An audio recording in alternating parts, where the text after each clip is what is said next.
What's going on, Banana Squad? This is Professor Crypto Banana, and today I'm doing a collaboration with Chadley McChief. Now, if you're wondering who he is, he's actually on the Twitter side of things, and he gives a lot of great information. He does fireside chats, he gives out threads, retweets a lot of people that give great sources. So I brought him on the show, and we're going to talk about whatever. So, Chadley, introduce yourself. Hey, Professor, thanks for having me on. I guess I came to prominence on the Fantom side of things about probably 3 months ago now. Originally predominantly for threads, and then there seemed to be a space for me to sit down and have kind of long form conversations with individuals and protocols. And I've spent the last couple of months chatting with some of them. So chatting with Austin, chatting with Justin, chatting with Sturdy, Kanpeki, chatting with a wide range. So yeah, it's been a lot of fun. It's been really interesting, especially for me as someone who's a keen learner. Yeah, most of my work is done towards content that people could consume just on a simple level, so they understand what's going on. But I try to take the more complex things and just sort of distill them down. And like you said, that's mainly through the Twitter side. So yeah. So what made you want to do that? Because obviously that takes time to set up the whole chats, to actually go through it. And yeah. Threads. Yeah. So I didn't necessarily want to do it, to be honest. So it was a kind of it was a wild series of coincidences that then prompted me to think, okay, maybe I should do this.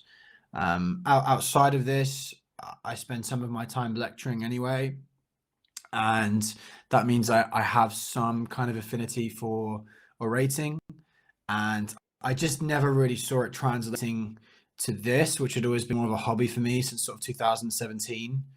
And then once I'd started having conversations with people, they started saying to me, oh, you should do a podcast. Have you thought about doing a podcast? And originally I thought they were insane. And then the longer it went on for and the more people that said it, the more I thought, well, at some point I have to listen to what people are saying, I guess.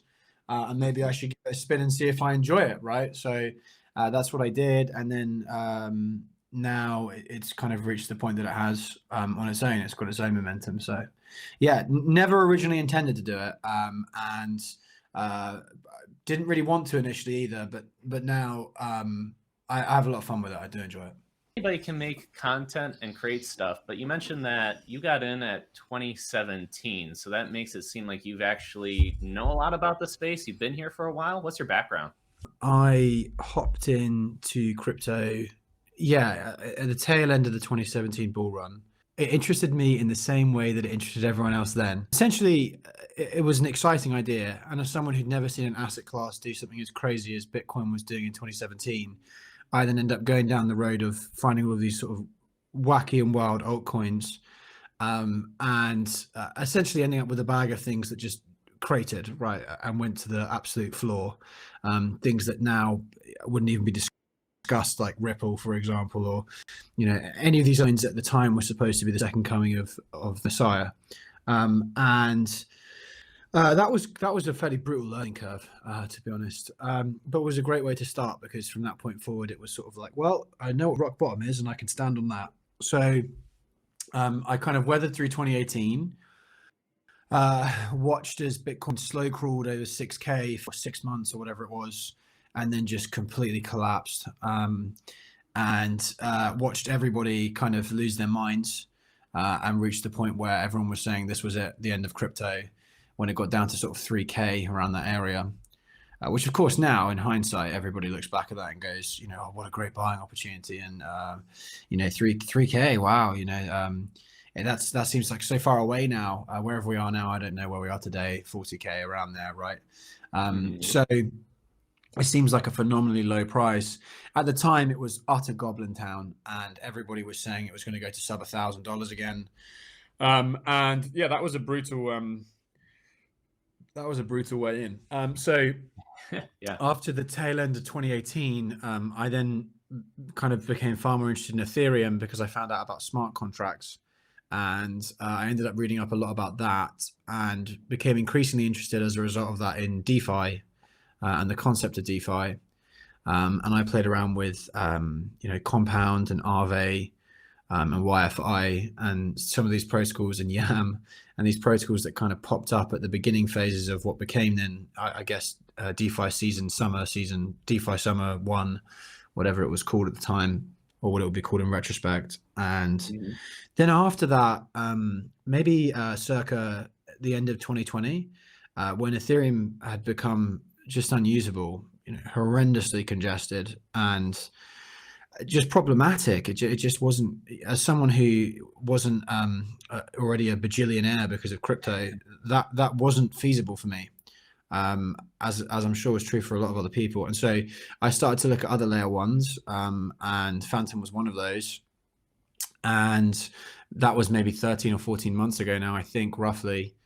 And I then kind of quietly ticked over, just sort of lurking, I guess is the right phrase, in the space, reading, listening, hopping into Twitter Spaces, again listening. And it wasn't until about 3 months ago that I actually ended up having a conversation in a space, and then it was after that that people started to say, basically, you should do a podcast. And yeah, that's kind of how we got to here. But so yeah, 5 years in crypto. I'd say 3.5 years really quite steeped in smart contracts and EVM compatible chains particularly, and being interested in layer ones as alternatives, and DeFi kind of full blown for maybe 2.5 years. So what made you want to research and keep learning despite the markets not reflecting, a lot of crazy price action? Because it takes a lot of conviction to hold your position, and not only that, to put in the extra time to research and learn more about it. What was the driving force behind that for you? I wanted to get to the moon. No, I'm joking. Do you know what? I think it's interesting because we could probably draw a corollary to what's going on now, actually. Right? I mean, people are starting to freak out about price again at the moment. And I tend to steer away from talking about price for a wide range of reasons. I mean, I don't particularly want to be perceived as giving financial advice. That's one, right? We can both agree on that. We're not. Not anything in this video is not financial advice as well. So that's as always, just disclaimer that. But you're not you're not wanting to talk about price all the time, is what it seems. No, I'm not, and that kind of ties back into your question, which is, why bother, right? I mean, when it was Goblin Town and no one cared, and the price action wasn't exciting and it wasn't frothy, why bother? The reason is because there's an asymmetry of quality ideas compared to the traditional markets. If you look through some of the most interesting ideas in DeFi and you compare those to what's available in traditional markets, it's not even close. There's no one trying to do the same outrageous things that people are trying to do here, and they're doing them here so fast. One of the unusual things, I didn't get to see this, you see, up until the last 3 months, because up until the last 3 months, I wasn't really hooked into anything. And then in a really bizarre way, in the last 3 months, I've ended up being hooked into a lot of stuff, on the Fantom side anyway. And, be that through my work with Revenant, on the team side of things for them, or with my client work, or, in my conversations with Austin or Clay or Justin. It's so interesting to see behind the veil, and what you end up seeing is how the magic is made. And what's interesting is actually it's just as impressive when you pull back the curtain.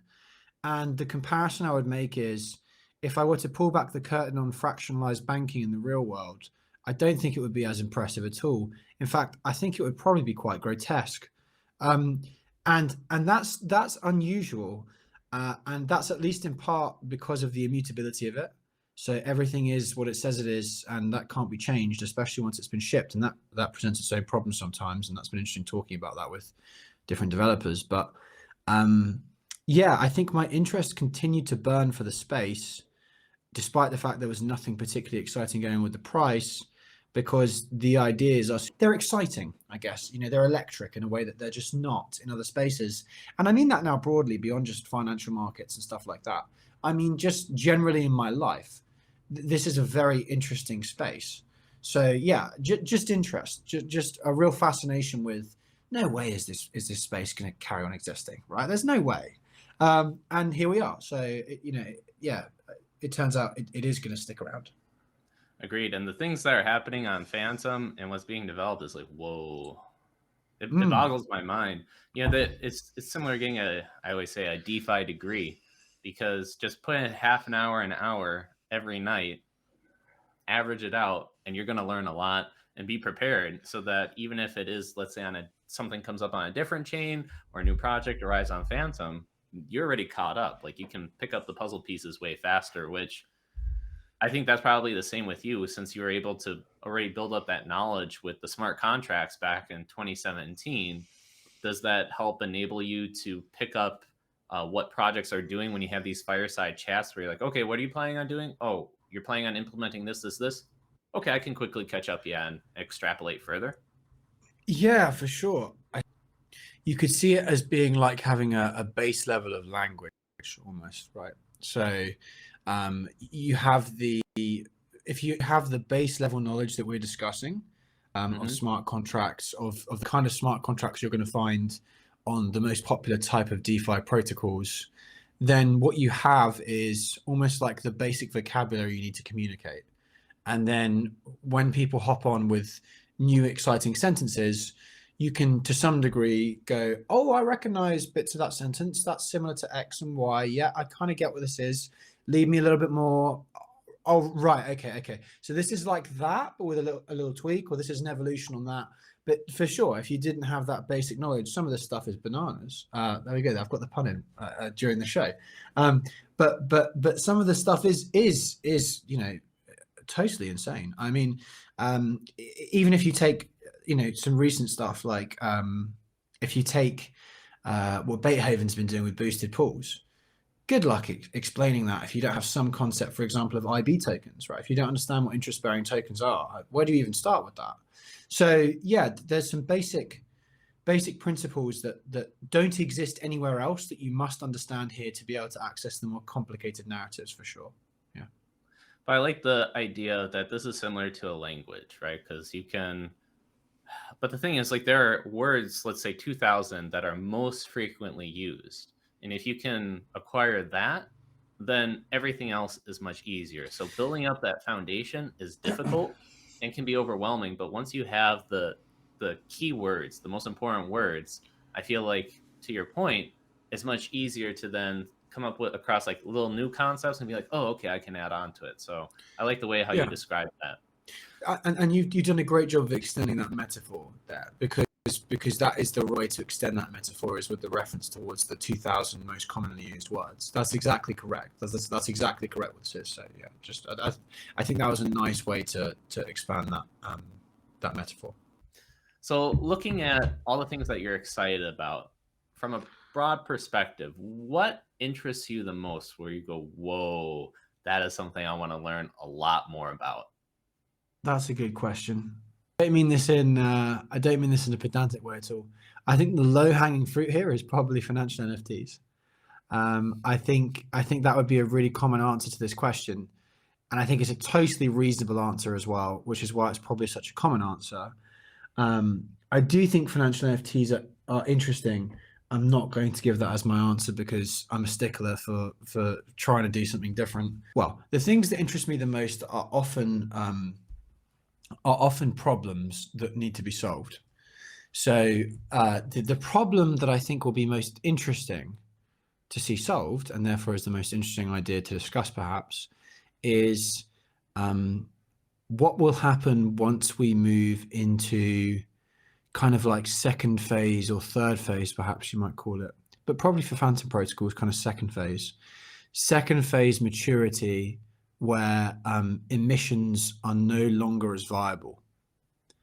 I think that will be very interesting because protocols will have to become very creative in the way that they continue to incentivize things. Right. So we're not far away from that. 6 months time, the Fantom space in particular will look very different. Lots of these protocols have extraordinarily aggressive tapering that will kick in fairly soon. And you have to start to wonder, what magic will you pull off in order to facilitate the lack of token emission incentives to keep your kind of your users flocking? So I think that would be a really interesting area, because look, any area where there's a problem that's very hard to solve inevitably results in people doing some really creative things to make it work.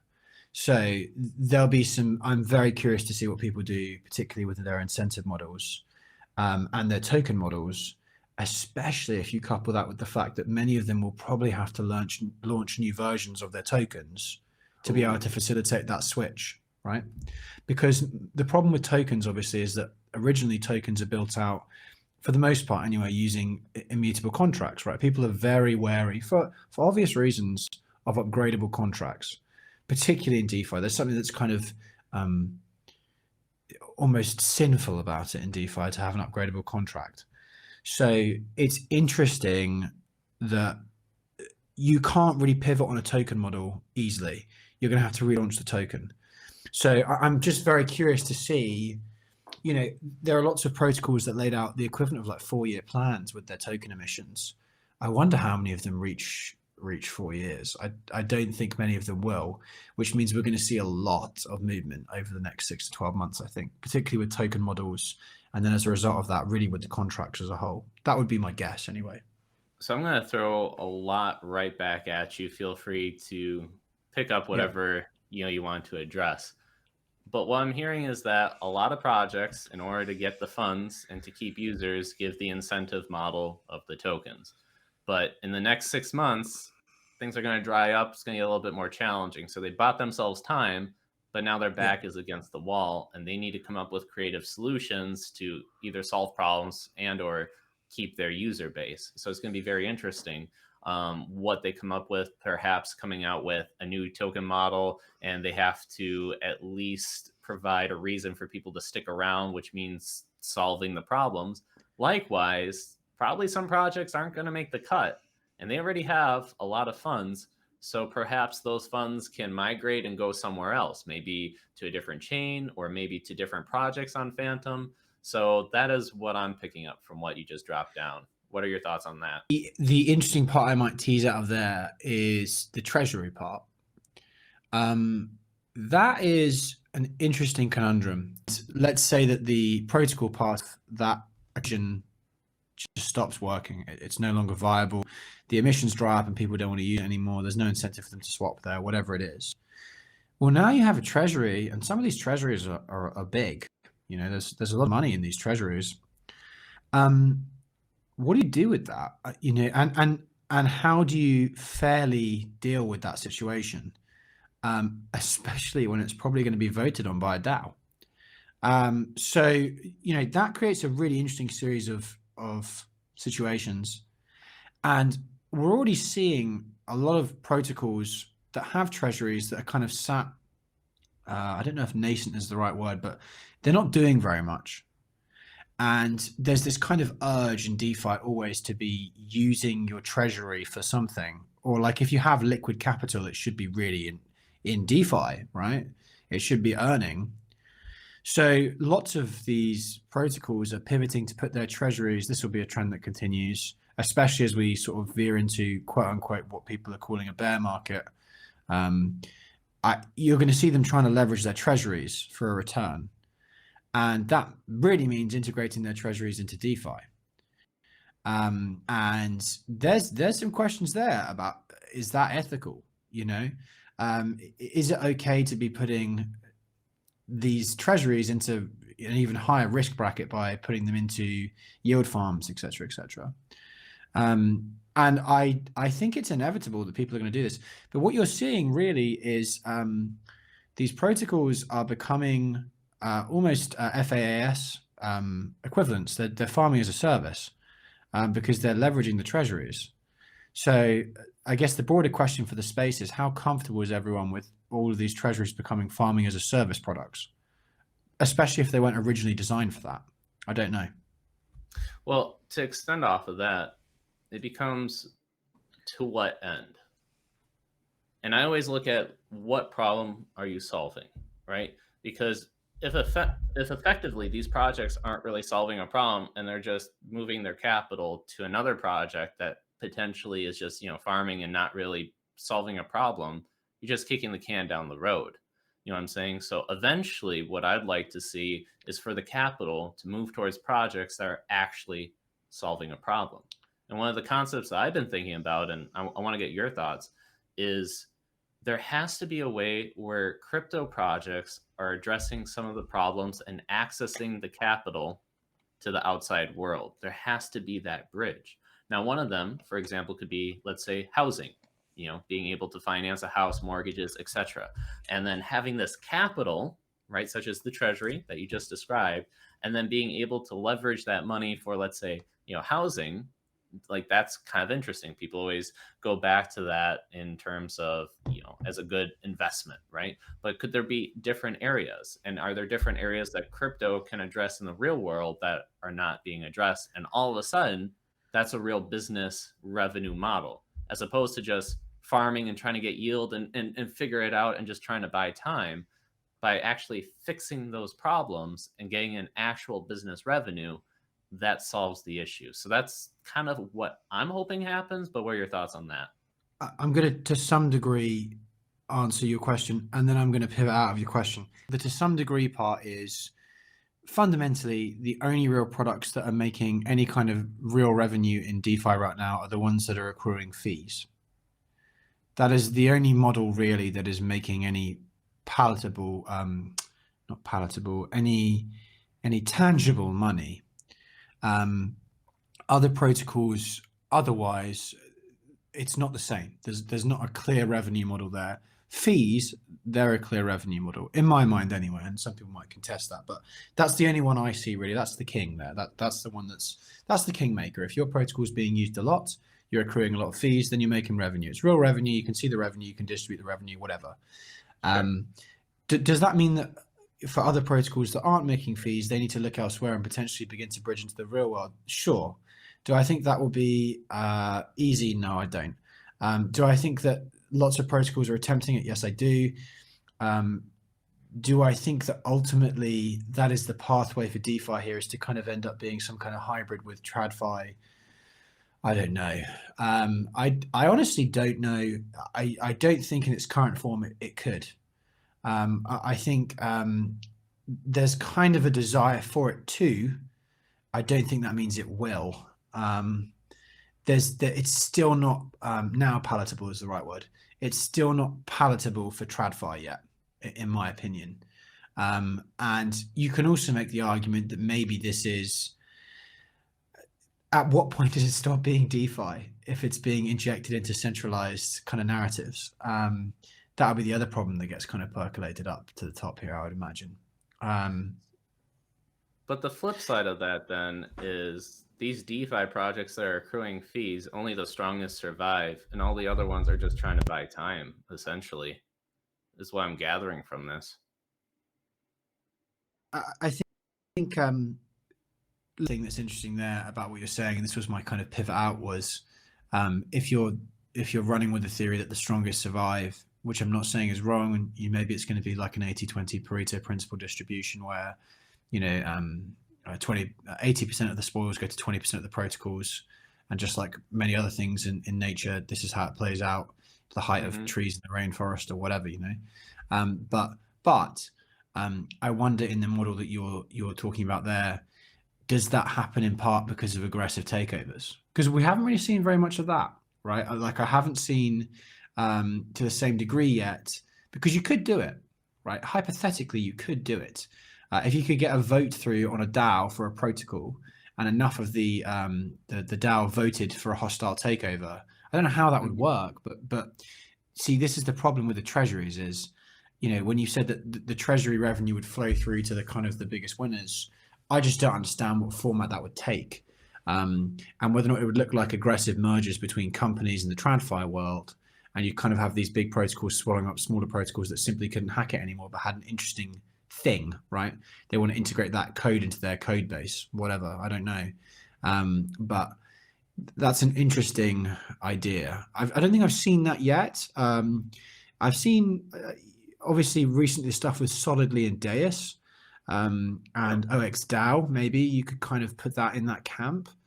But yeah, it's a good point for you to raise. I just in my head haven't really thought about how it happens. Well, let's go even one step further with this, right? So, assuming that there's maybe a bear market that comes and it gets even colder, right? Prices drop a little bit, projects run out of runway, you got these treasuries, etc. How is that going to look like on the Fantom landscape, and how's that going to look on different chains? Because I get the perception that the projects on Fantom, they work together. They're more friendly. They're more willing to merge, work together, not be as hostile. When I look at different chains, I don't know if that's necessarily the case. It's not that friendly to each other. They don't probably reach out and know each other that much. So perhaps there could be a bloodbath, but then on Fantom could be more of a nice merge type of situation, as you mentioned, with Deus and Solidly, etc. What do you think about that? The dark side of this is I think if it gets colder, it's not going to be nice anywhere.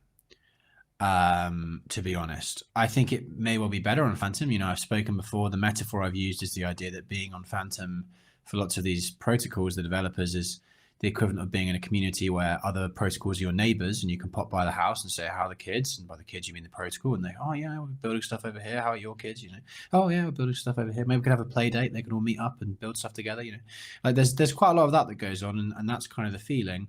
Whereas in other layer ones, there is a feeling of sort of like, we all live on the same street, but we're not neighbors and we never talk to each other. So there is that vibe, no doubt. And I stand by that statement, as I've said it before. But, you know, one of the things that is problematic at the moment is the situation with the grants program, and what that looks like from the foundation and the move to the Gitcoin grant program instead.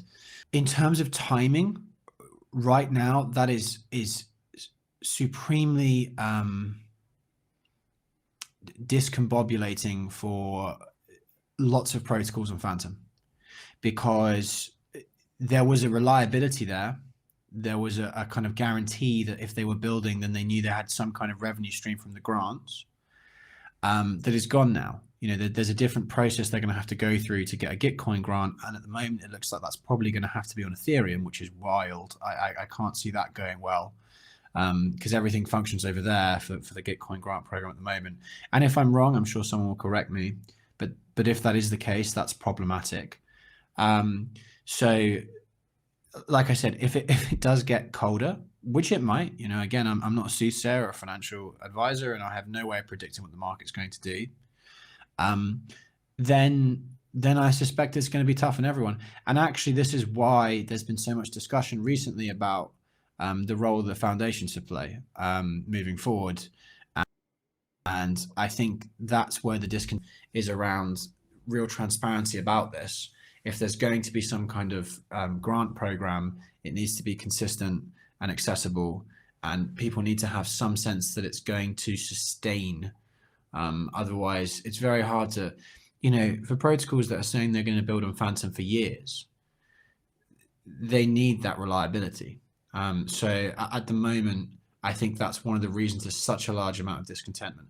I don't buy into, I know another common narrative is kind of when marketing, and everybody's sort of saying, well, we're going to market Fantom. And yeah, I think the foundation does an amicable job of the marketing side of things. Again, it's also not my panache. It's not my area of interest. I'm not here to kind of figure out how to market better. And I think that, again, the kind of cries of when marketing are unfounded. There's plenty of marketing. The more interesting part, there is some kernel of truth in there, and that is kind of like, it's not even necessarily a kernel of truth. It's a direction of thought that should be followed through, which is, look, it's not when marketing that's the interesting question.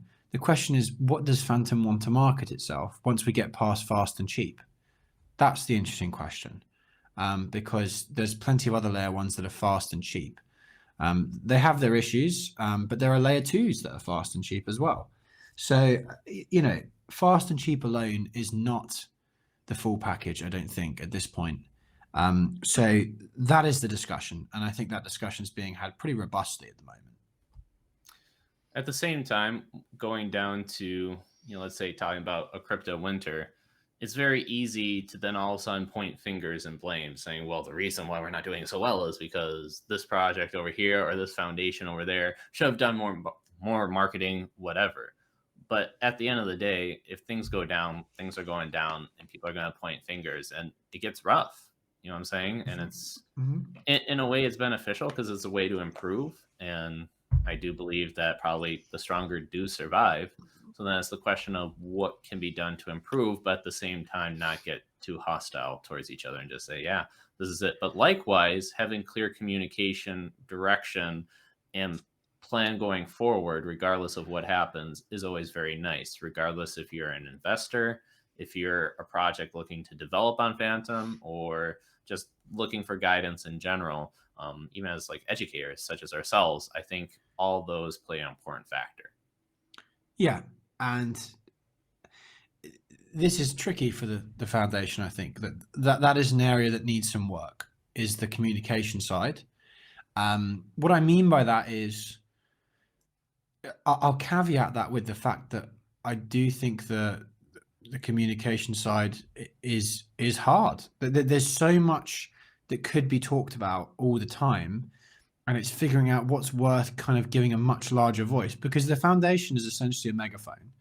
And, let me point to something I think they've done well. So one of the things I think the foundation is doing well is their spotlight program, where they take individuals from the ecosystem, and they've done a pretty amicable, again, the word amicable is the right word here.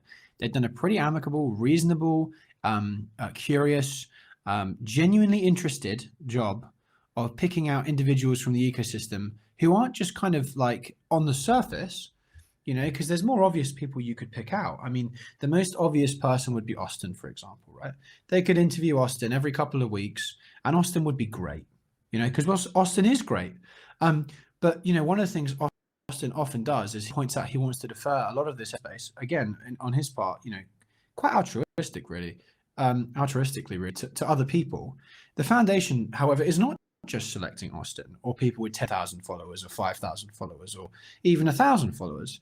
They're actually doing quite a good job of being active in the community to be able to see people who are constantly sort of putting the work in and doing interesting things, be it on NFTs or games or whatever, or education as well, and they're having them on to have a discussion and write an article about them, and then to kind of puff them out through the foundation. That's really cool, right? If they could do more stuff like that, I think that would be great. The bit where they struggle is, and it may be because they feel as if they don't need to get involved in this because it's a lot of kind of noise and hubbub and kind of chaos, but they struggle a little bit when the community is kind of eating itself, right?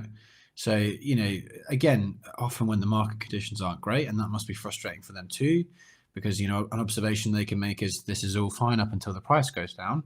And that might not be an unfair observation. But when everybody starts kind of cannibalizing each other, then it starts to be, it would be good if there was a very clear line of reasoning from the foundation, for example, on, yes, things may be looking down right now, but as always, here's the path where we've laid out for Fantom. This is exactly what we're going to be doing, regardless of the market conditions. Right? They don't need to change their strategy kind of on a limb because people have started cannibalizing each other. But it would be good if there was such a clear narrative that they just reiterated it on their megaphone when things start to get a little bit kind of rowdy, Yeah. Good points. Yeah, being concise, being clear. This is what's happening.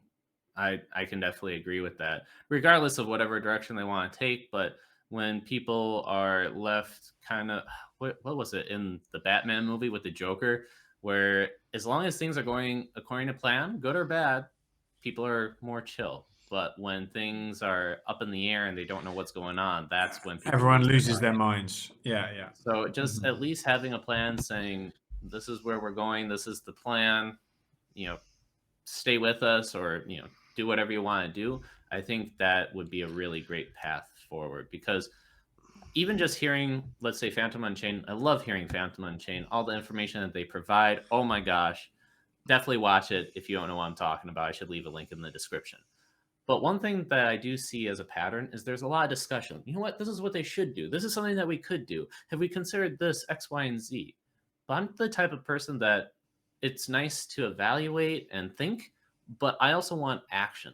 I want certain steps, even if it's just step one.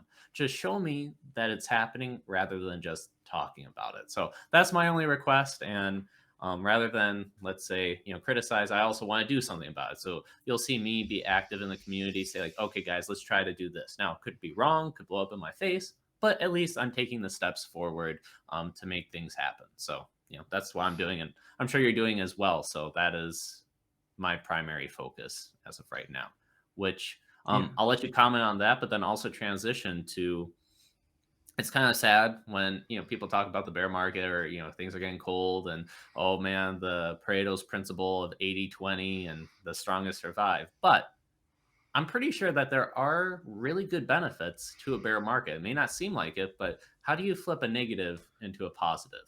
I got some ideas, but I want to get all your thoughts on that. I guess my finishing thought on Unchained, for example. So, and then to the paralysis that comes with the bear market. So on Unchained is excellent, but is also, in my opinion, being asked to be too much. That's part of the problem here, is that when I think Unchained is at its best, is when Austin's allowed to kind of play out what I think he wants to play out, which is a bunch of really interesting people having really interesting conversations about fairly spontaneous topics, right? Sure. Where I think it's harder for them is when there's kind of this expectation that they will also simultaneously be a really super serious place for information to be distributed. And also, as well as that, kind of the trifecta, the third thing, as kind of a proxy for the foundation.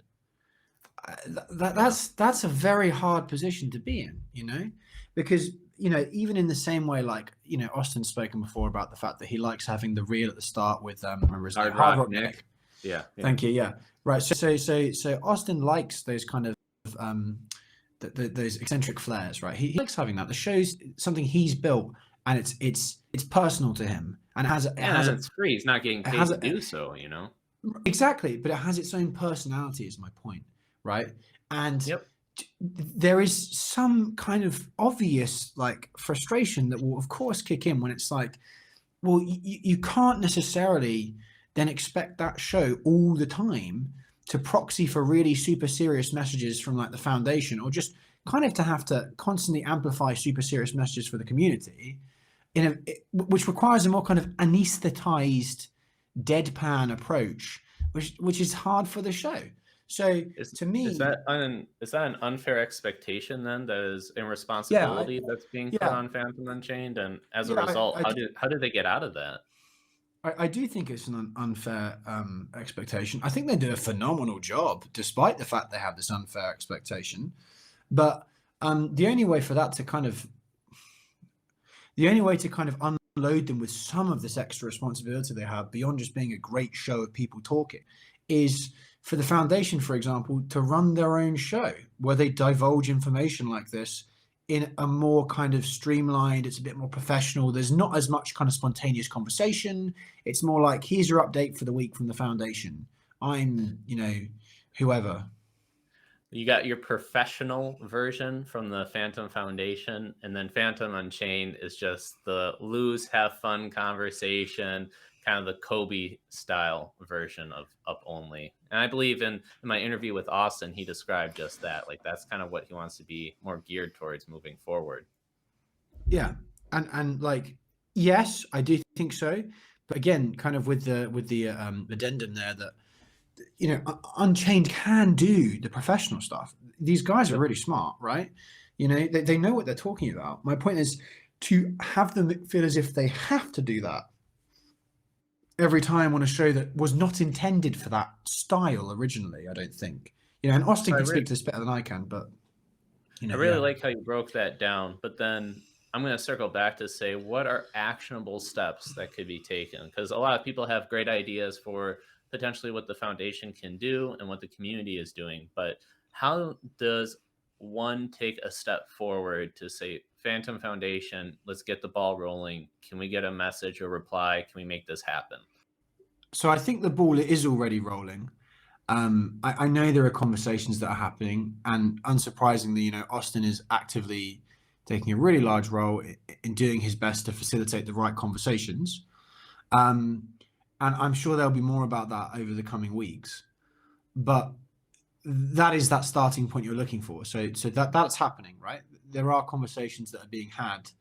I think that the key points that I would like to see the foundation address, not that they necessarily care what I think, is, and fair enough, you know, who am I? I think it would be number one, to look at the grant program, to think very carefully about whether or not that's something that should be retired in favor of a Gitcoin grant style approach. If they're going to do Gitcoin grants, they should definitely be something that can be completed on Fantom if that's not going to be the case. Again, you know, fact check me there. I don't know 100%, but Gitcoin grants as they stand are done entirely on Ethereum, I believe. So there we go. The solution there needs to be Fantom based if they're going to do that. And I think the grants program, while it may need reworking so it doesn't go to everybody ever, there must be ways to delineate quality protocols from not quality protocols, especially in terms of tenure right now.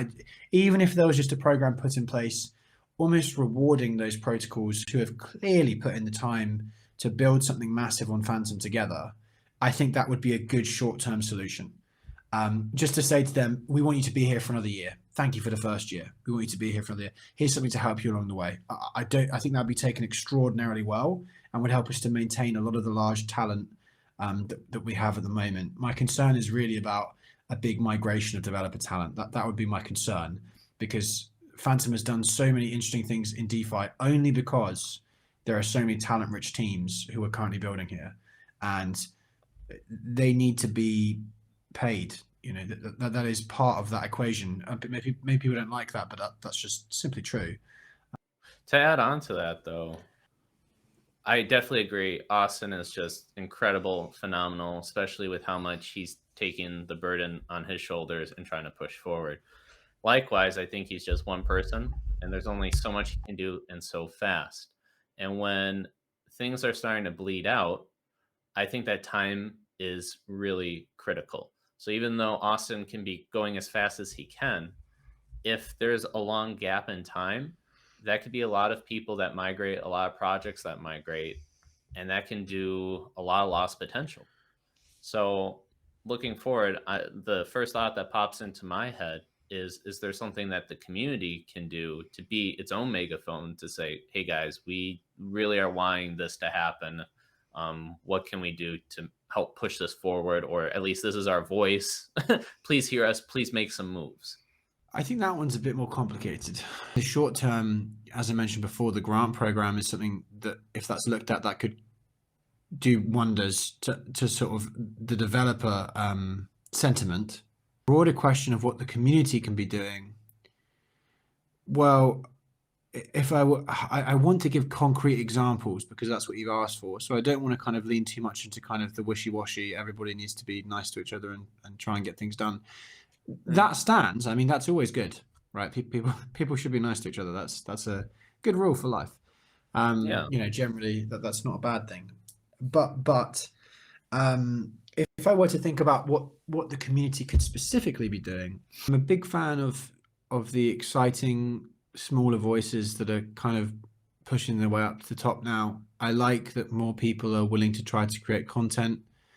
I do think that comes with its own basket of problems, and you know, people are going to find teething issues with that.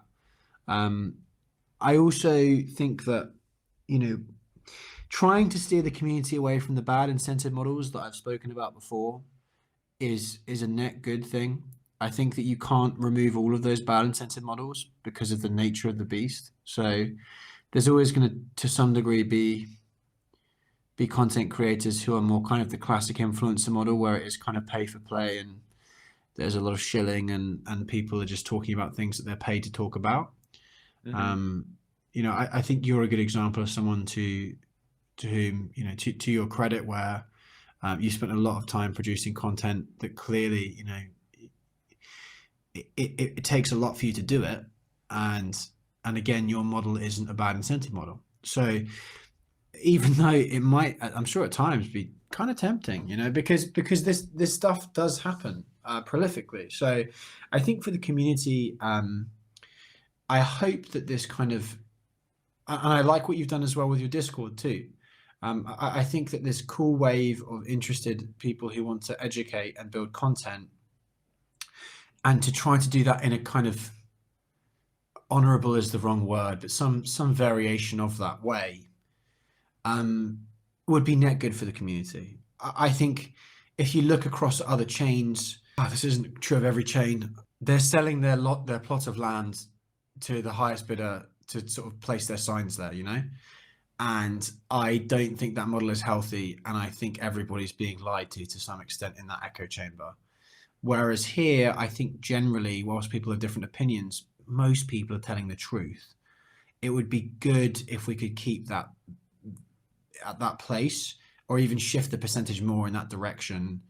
And the only way to do that is to help people understand how they can, you know, make money, for example, by making content without it being through undisclosed payments for shilling, or selling the equivalent of digital land to advertise on, you know, those sorts of things, you know. So yeah, for the community, I think it's steering more towards that positive. I'm rewarding it, right? Commenting on things that people find exciting, saying thanks for doing this content, you know. Help to, if you want to be the megaphone, it's going to be about liking the right content, retweeting the right content, sharing it, liking the YouTube videos, subscribing, you know, to people who you think are actually putting in the time. And that's something the community can do. That's probably the biggest thing they can do. They can vote with their feet, you know, and not buy into what really is going to screw them over in the long term, which is people who are just being paid to tell them things. Yeah. So to give a little recap, essentially I did create a Discord channel for educators, with the primary purpose of helping out each other. So give back feedback, listen to the community, what kind of threads, what type of content, what are they looking for, and also for projects to get feedback, and then also to suggest like, hey, does anybody want to potentially do some documentation, help out that way. So I think it's just this was my next step forward that I think would be really great, and build that up there. Now I feel bad because, you know, as you mentioned, it does take up a lot of time. So I've been juggling other things, but that was just my step forward. And having that in place, I think is really beneficial, especially when I look at the bear market. It's like, well, okay, that's not really cool to talk about price and everything. But the question is, what can you keep on building when other people are away and resting? And I want to build up that foundation. So having that foundation in the sense of, this is how, you know, we have great resources. We got great people that are educators that already got their stuff going for you. You know, check out their content. And as you said, definitely filter out some of the people that are shillers and the ones that are generating really great content, and amplify them, put them on the spotlight, etc. So I think by not necessarily feeding into the shillers and the influencers, and more directing it towards the educators and voting that way, is definitely one step in the right direction. And then from the financial aspect, that shouldn't be the main focus, but it can always probably take off in creative ways, such as, you know, I see on, let's say, Facebook and TikTok, somebody had just recent video, a guy had a free sign saying like free music video, and he'd just sit on the sidewalk, be like, hey man, can you rap? He's like, yeah. And then like, let me hear your stuff. Okay, cool. And he was a professional videographer, I think that's the right term, rented out a really nice car and everything, and like did this photo shoot. Boom, all of a sudden got a music video for somebody that's just random off the street. Show your skills. Don't you think that all of a sudden that's going to be beneficial to, let's say, have a resume and be like, yeah, man, this is what I did. These are my skills, etc. And wherever it goes, but at least that foundation is built. So that's just my 2 cents on that. The key focus I would pull out of that is that if individuals want to do something that makes a difference, it's voting with their time, their footfall, what they like, what they retweet, what they subscribe to, and that's something everyone can do without parting with any money. And that, yes, I completely agree that the priority is not money, but it's good to have decent financial incentives to kind of draw the best quality content out of everything. That tends to work quite well in my experience.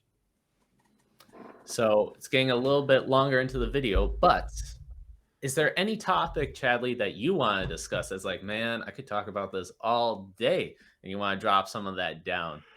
We could talk a little bit more about educational content. You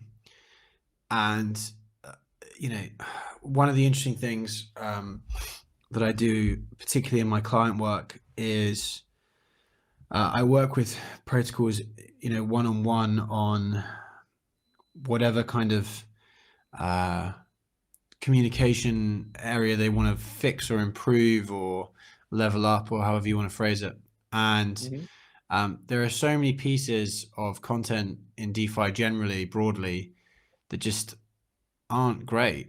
And like, I don't mean that in a negative way. I'm not saying that, I'm not firing shots at anyone in particular for that. But if you were to compare the material in this space, for example, to equivalent structures in the world outside of crypto, then it would be, it wouldn't be fair. They're just not even close. So, for example, if I were to go to a bank's website and I were to have a look at their material explaining what they do, and I were to contrast that with the generic docs that we get in Gitbook format for most protocols, it's not even close. But incredibly, and this is the big difference, there aren't that many users that are going to the bank's website, even though it's bigger and more people access it every day. They don't really care. They're not going to go and read their equivalent of docs. There are loads of people, percentage-wise, in the DeFi world who are going to the docs. They're going to a Gitbook to understand the protocol. And for many of them, that experience is, for lack of a better word, kind of disgusting, right? I mean, they get there and it's not very friendly or user appealing. They don't understand half of the words that are being used. It's kind of laid out in this kind of clunky developer-centric way. And I think it's a turnoff for a lot of people, actually. And for the diehards, I guess like me and you know, we've almost come to have a kind of Stockholm syndrome relationship with Gitbook. So I almost kind of like how it looks now because it means I'm in the right place, right? You know, like you arrive and it's kind of this seedy looking bar and you're like, yeah, this is my kind of place. This is where I normally come to get the goods, you know? Like that's funny for me and you because that's okay for us. The users, I think they arrive at the docs, the generic docs experience, the Gitbook experience, and they look around and they go, is this professional, right? Is this the person I'm putting thousands of dollars into, right? You know, and I know the professional thing caused a real stir. But in this case, it's relevant. You know, it does matter to people when they look around. Does this seem like the place I should park a lot of my money? Because that is what's happening in DeFi. That is what people are doing. And it's not really a fair argument anymore to say, well, you know, they should know the risks and, you know, anybody here now, you know, they must know what they're doing. And that, well, there's only so long that argument holds up because at some point, aren't we supposed to be onboarding everybody? Isn't that the whole point, or like a lot more of them? So there has to be a point where that argument no longer really is pertinent. And instead, you know, we are responsible for people arriving and looking around and going, this seems legit. You know, so I think from my perspective, that's the lowest hanging fruit for this kind of discussion on educational content is Gitbooks and docs. They need some attention and love. And that's some of the stuff that I'm doing with some protocols at the moment is trying to make a middle layer so that users don't go straight from, you know, a really nice website to the equivalent of literature hell. You know, that seems like there should be some steps in between, right? There should be a pathway there, paved with good intentions or whatever. But you know, there should be a middle layer where they jump there first, and then if they're a nutcase like me or you, and they want to go and be in the kind of seedy, unsavory bar, fine. Here's the Gitbook, right? But most people don't want to go there. At least that's my argument. That's my guess, right? Most people want a nice, clean, simple, straightforward, legible, user-friendly, common language explanation of what's going on before then. You know, that's my opinion. Yeah, I definitely agree to that. And I have so many creative ideas, such limited time, which is again why I created that education Discord so other people can do it and run with it. One concept that I have is education as a service. Now, a lot of projects, crypto projects, probably are looking at it, and I think that it gets neglected. The documentation, everything, because what's the primary focus? Ship. They're trying to get the product out. They want to make sure it's safe, etc., and that makes sense. They don't necessarily want to put in money into marketing and pump and dump, which is understandable, but documentation is an indirect value add, in my opinion. So if, let's say, people are looking at the source, as you said, to the GitHub, and they're like, this is supposedly $1 million, TVL project, and you put in the minimal amount of money into some sort of GitHub that you probably copy and pasted or something. I don't know. That'd be the first impression. So you're indirectly losing value right then and there. Number two is how much time is getting wasted because people aren't getting their questions answered. The best way to answer a question is to not even have it be asked in the first place. 100%. So not having people having to go into the Discord, ask the same questions, expect that from the moderators. Maybe they don't get back in time. Because I don't know about you, but if I have to wait over a certain amount of time, eventually I just say screw it. Because now it's a reflection of the project itself. Like I had a question, 100%. nobody got back to me. And if you're getting flooded by the same question over and over. So one random idea, and it doesn't matter if it's good or bad, but it's an idea just to consider. On the website, maybe somebody doesn't know about a DOX, or not a DOX, a DEX, decentralized exchange. What if there was an easy guide button where somebody just clicks, he's like, I don't know what the heck I'm doing. Click this button. Boop. And then all of a sudden the website changes and it has little YouTube videos of somebody saying like, oh, hey man, you know how to swap a token? All right, I got you. Here's literally 30 seconds. Watch me do it. Boom, boom, boom. Your transaction's not going through. I'll show you how to bump up your speed. You're done. You got your token. How do you make sure? Well, here's the next video. Okay, take a look on Fantom Scan, etc. And then all of a sudden, you're educating somebody there right on the spot, and they are in the steering. They have the steering wheel on how to drive, and that's just one example. And I don't think a lot of projects can necessarily comprehend the value add because it's not direct metric, but I think that is something that is completely huge that is completely missed out on. Yep. So agree, just unilaterally agree. The conversations that I have with clients often focus around this. The protocols that I talk to actually generally are very receptive to these ideas. So there's because to some degree there's some deference towards specialism. So if they're at the point where they've already hired me to do client work, they've already to some degree agreed that my specialism is useful. So when they ask me a question, if I answer it, then there's already some kind of like some buy-in to my answer, which helps. Yep. Because otherwise, if someone just said what you've just said, but they hadn't already sort of signed them up to advise them on this, then they might sort of go, well, that's an interesting idea, but it's not for us, thanks.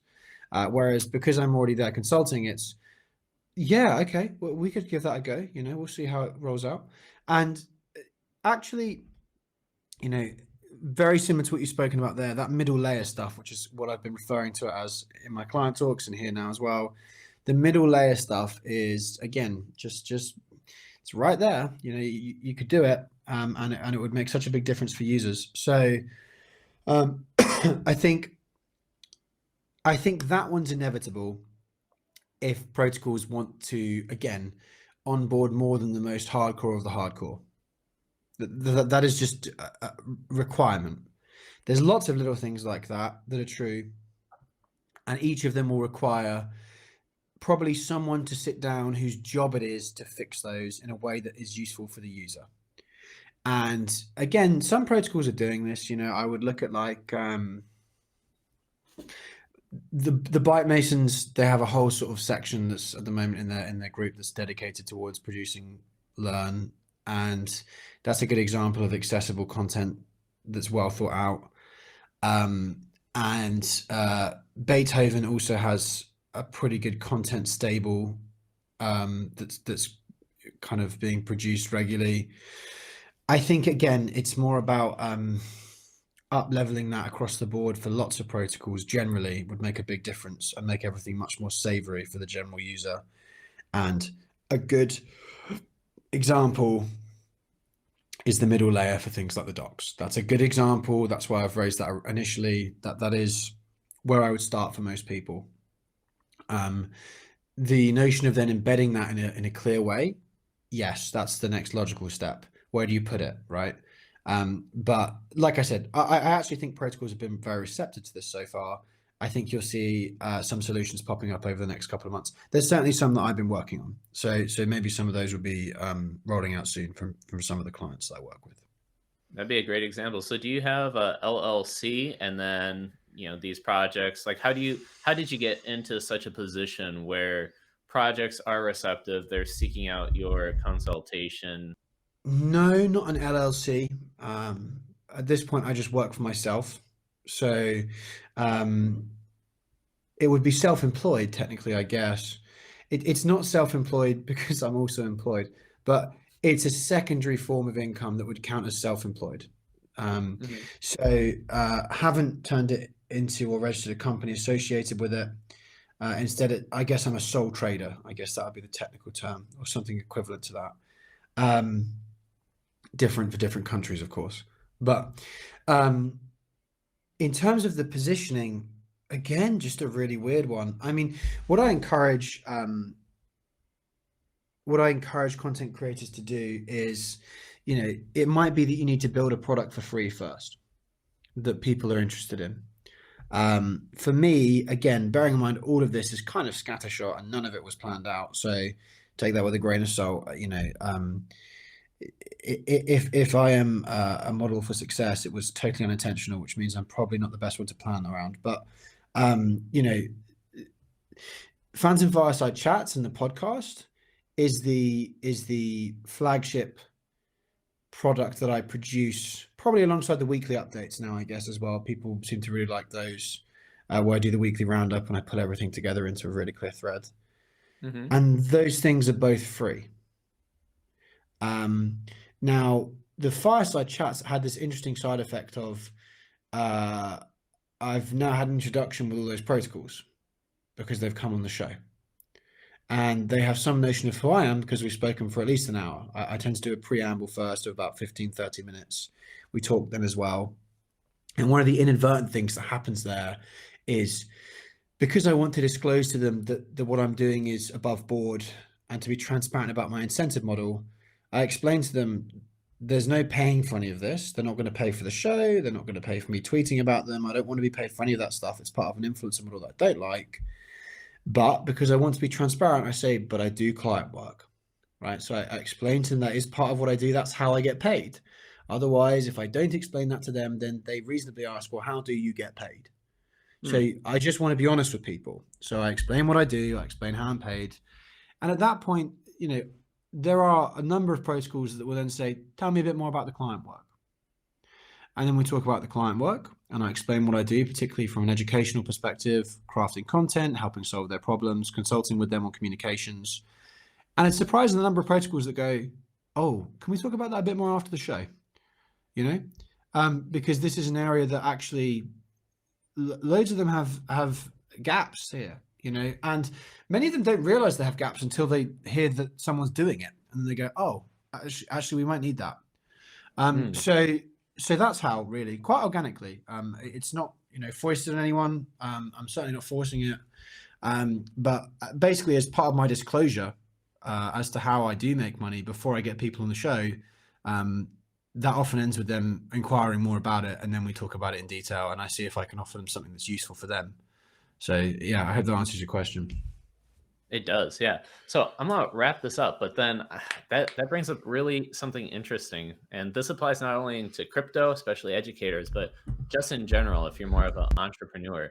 I like the concept of just doing something for free, being like, these are my skill sets.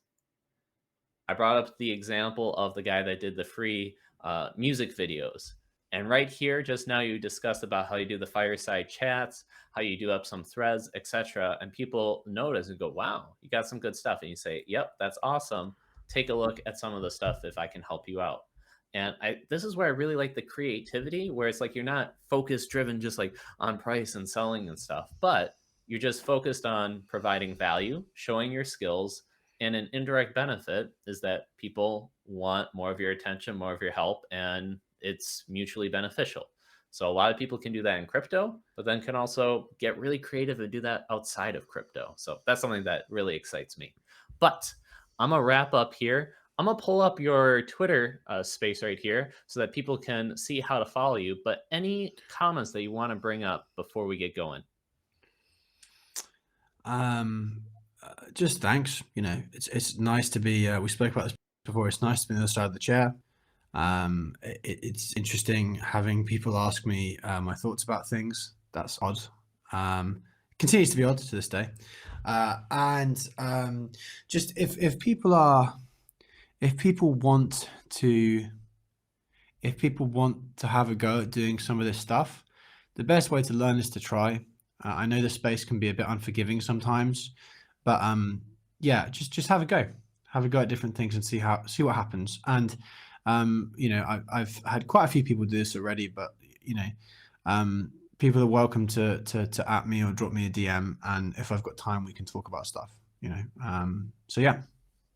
For sure. And the best part about it, especially if things are a little bit slower, you know, and the bull run isn't going hardcore, experiment. Worst case scenario, nobody sees your stuff or doesn't look at it. That's fine. Otherwise, you're just slowly learning and going along, and you never know what may happen. So, taking a look right here, you can follow Chadley McChief. He's got the handle of Chad McChief. I'm going to leave a link in the description. Likewise, as he mentioned already, I'm a big fan of his weekly roundup. So let's say you're not following up to date as to all the little things that are happening. Well, guess what? He gives little summaries here. He's like, okay, this happened here with Stater, for example. Take a look at this fireside chat. Somebody wrote up a thread. This is what else is going on. So it's just a nice kind of recap, almost like a newsletter, if you will. So definitely love that. As he mentioned, he does a lot of discussions with different protocols. I'm sure he goes way more into depth, asking them questions. So always a good listen. And Chadley, thank you so much for hopping on the call with me and discussing, getting your feedback, your thoughts, because it gives me a lot more to think about. And I look forward to just discussing more and seeing you in the space. Absolutely, man. Thank you for your time. Sounds great. See you guys.